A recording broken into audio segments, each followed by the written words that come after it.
Yeah. So over the years, I've been very fortunate to interact with more industry sponsors than I can actually remember in many ways. I would say that I've been able to work with my laboratory with, for instance, Dr. Reddy's laboratory in India. We've been fortunate enough to work with Sumitomo Daipon in Japan.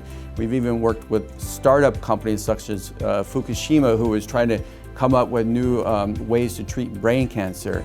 As I mentioned, we work with Sarepta Therapeutics. We also have a long-standing collaboration with Novo Nordisk.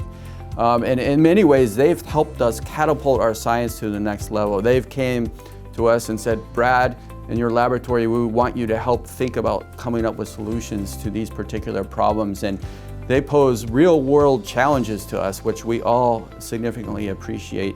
We go to the drawing board and we ask, how do we actually contribute here? And that's been a big driver of my research program, is actually connecting with industry and saying, how do we collaborate to solve your problems?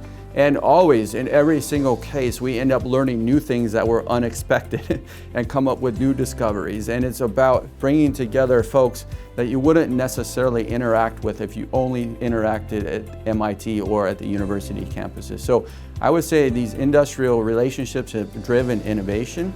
And also, equally importantly, we've been able to train scientists and engineers so that they know exactly what kinds of research and innovation goes on in industry. They get firsthand training, they get to give the presentations and interact with the professional scientists. So from an educational perspective, it's been phenomenal. And so that's a big part of my group.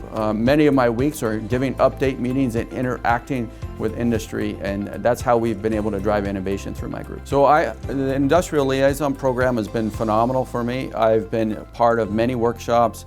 I've been part of giving a number of seminars. I've had many people, industry folks come to my office and interview me or have discussions about projects.